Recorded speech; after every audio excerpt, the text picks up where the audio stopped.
अंधेरे का साया और वो नीली आंखें। वन शुरुआत। सरहद वाले जंगल का डर। रात का समय था। चांद बादलों के पीछे छिपा हुआ था, जैसे किसी अनहोनी से खुद को बचा रहा हो। चारों तरफ वीरानी, और बीच जंगल में एक पुरानी टूटी झोपड़ी। हवा में अजीब सी ठंड थी, ठंड ऐसी जो शरीर नहीं, आत्मा तक को चीर दे। इसी रास्ते पर चल रही थी अन्वेषा, एक 22 साल की लड़की, जिसकी आंखों में एक ही डर था, आज फिर क्या देखूंगी मैं, क्योंकि पिछले 4 महीनों से वह यहाँ रोज आती थी, और रोज उसे वही दिखता था, नीली आंखों वाला एक अजनबी साया, जो उसे देखता तो था पर कभी पास नहीं आता। अन्वेषा को लगता था कि वो कोई इंसान नहीं, कोई राज, कोई भूत, या शायद कोई अधूरा इंसान। पर आज उसकी बेचैनी ज्यादा थी, क्योंकि आज उस साए ने उसे बुलाया था। नीली आंखें।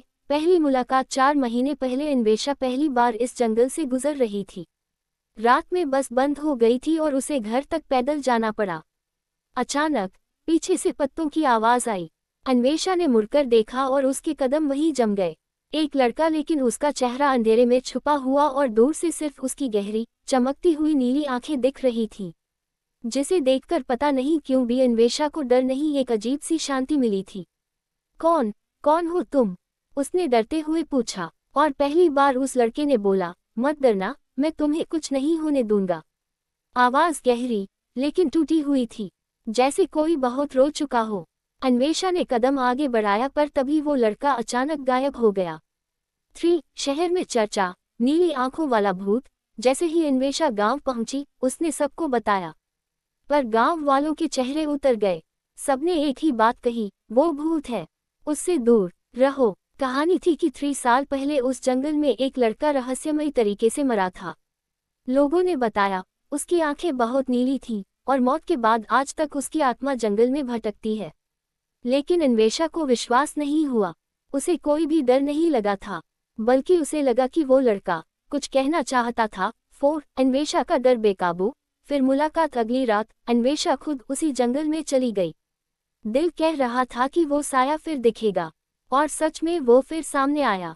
इस बार वो और करीब था, हल्का सा चेहरा भी दिख रहा था।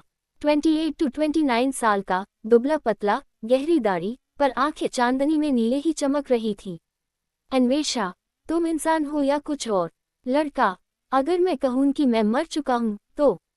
अन्वेषा पीछे हट गई, पर उस लड़के ने हाथ उठाया। डरो मत, मैं तुम्हें छू भी नहीं सकता, मैं सिर्फ एक साया हूं। उसकी बातों में सच्चाई थी, और दर्द भी। अन्वेषा ने साहस करके पूछा, तुम मेरी तरफ देखते क्यों हो? लड़का कुछ क्षण चुप रहा, फिर बोला, क्योंकि मेरी मौत की वजह तुम जैसी ही कोई लड़की थी। 5 अतीत का राज। राघव की कहानी। नीली आंखों वाले लड़के ने अपना नाम बताया, राघव। राघव कभी इसी गांव में रहता था, शहर में नौकरी करता था, आया जाया करता था। उसकी जिंदगी में सिर्फ एक ही लड़की थी, आर्या, जिसे वह पागलों की तरह प्यार करता था। एक रात जब दोनों इसी जंगल रास्ते से घर लौट रहे थे, कुछ लोगों ने उन्हें रोक लिया। डकैती, हमला और गलत नजर। राघव ने आर्या को बचाने की कोशिश की, पर वो उसे नहीं बचा पाया। राघव वहीं मारा गया, और आर्या कहीं गायब हो गई, आज तक नहीं मिली। उसके अंतिम शब्द थे, आर्या को ढूंढना, बचाना, उसके बिना मैं अधूरा हूँ। राघव की आत्मा उसी दिन से भटक रही थी। 6 अन्वेषा और आर्या। चौंकाने वाला सच, राघव ने जब अन्वेषा को पहली बार देखा था, उसका दिल कांप उठा, क्योंकि अन्वेषा बिल्कुल आर्या जैसी थी। वही आंखें, वही चाल, वही मासूम चेहरा। राघव ने रोते हुए कहा, मैं डर गया था, लगा आर्या वापस आ गई, पर तुम अनजान थी। अन्वेषा का दिल भर आया।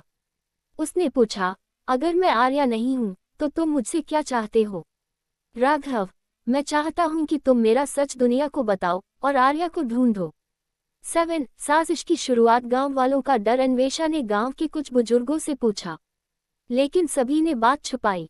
हर कोई राघव और आर्या की मौत को जंगल का श्राप बता रहा था, पर सच्चाई अलग थी। एक बूढ़ी दादी ने छुपकर अन्वेषा से कहा, बेटी, राघव की मौत इंसानों ने करवाई थी, भूतों ने नहीं। अन्वेषा, कौन? दादी बोली, जिन्हें डर था कि राघव और आर्या साथ रहे तो गांव की इज्जत खराब होगी। अन्वेषा को ये सुनकर पूरा शरीर कांप गया। 8 आर्या जिंदा है, पर कहाँ? एक रात राघव ने अन्वेषा को बुलाया। उसने कांपती आवाज में कहा, आर्या जिंदा है, मुझे महसूस होता है। अन्वेषा चौंक गई, लेकिन गांव वाले कह रहे थे कि राघव ने कहा मेरा मरना तय था, पर आर्या को वो लोग अपने साथ ले गए थे। वो कहीं बंद है, डर में, अकेली। अन्वेषा अब इस बात को समझ चुकी थी कि ये मामला साधारण नहीं है। उसने फैसला किया आर्या को ढूंढेगी। 9 आधी रात का सुराग, टूटी हवेली। अन्वेषा को एक रात नींद में एक अजीब सपना आया, एक पुरानी हवेली जिसके अंदर आर्या मदद के लिए चिल्ला रही थी। वही हवेली गांव के बाहर, जहां कोई नहीं जाता था। राघव ने बताया, उस हवेली से मुझे हमेशा दर्द महसूस होता है, शायद वो वही है। अन्वेषा अकेली नहीं जा सकती थी, लेकिन राघव उसका साथ था। भले वो साया था, पर इंसान से ज्यादा मजबूत। 1 हवेली का काला सच। हवेली में प्रवेश करते ही बदबूदार सन्नाटा महसूस हुआ। टूटी खिड़कियां, अंधेरा और आसपास अजीब सी फुसफुसाहट। अचानक किसी की चीख सुनाई दी, एक लड़की की। अन्वेषा का दिल जोर से धड़कने लगा। वो आगे बढ़ी। कमरे में एक लड़की एक कोने में बांधी हुई थी, कमजोर, दुबली और डरी हुई। वो आर्या थी। उसकी आंखें फटी हुई थीं, जैसे उसने न जाने कौन सी डरावनी चीजें देखी हों। अन्वेषा उसे छुड़ाने ही वाली थी कि पीछे से आवाज आई, कौन है वहां? 3 आदमी कमरे में आए। गांव के ही लोग थे, वही जिन्होंने राघव की हत्या की थी। उनका कहना था, आर्या को छोड़ देंगे तो सच सामने आ जाएगा, इसलिए 3 साल से उसे यहीं कैद किया हुआ था। अन्वेषा डर गई, पर तभी अचानक तापमान कम हुआ, हवा तेज होने लगी और एक आवाज गूंजी, आर्या को हाथ मत लगाना। राघव का साया सामने आ गया, क्रोधित, अग्नि जैसा। उसकी नीली आंखें आग की तरह चमक रही थीं। 11 अंतिम लड़ाई न्याय। उन तीनों आदमियों ने राघव के साए को देखा और डर से चीख उठे। राघव गरजकर बोला, तुमने मेरी जान ली, मेरे प्यार को कैद किया, अब तुम्हें सजा मिलेगी। हवेली हिलने लगी, शेल्फ गिरने लगे, दरवाजे बंद होने लगे। अन्वेषा ने आर्या को बांध से मुक्त किया, उसे बाहर ले जाने लगी। पीछे राघव का साया उन तीनों को दौड़ा रहा था। उनकी चीखें हवेली में गूंज रही थीं। कुछ ही पलों में हवेली के अंदर आग लग गई। अन्वेषा और आर्या बाहर आ गई, पर आखिरी बार राघव बाहर आया। उसकी आंखें शांत थीं। उसने आर्या को देखा, मुस्कुराया और कहा, अब मैं मुक्त हूँ। नीली आंखों की चमक धीरे धीरे खत्म होने लगी और राघव का साया हवा में घुल गया। 12 अंत, दर्द खत्म, कहानी अमर। आर्या और अन्वेषा अस्पताल पहुंची। आर्या बच गई। तीनों अपराधियों के शव हवेली में जले हुए मिले। मामला खुला और गांव की सच्चाई दुनिया के सामने आई। आर्या ने एक दिन अन्वेषा से कहा, राघव चला गया, पर उसने मुझे बचा लिया।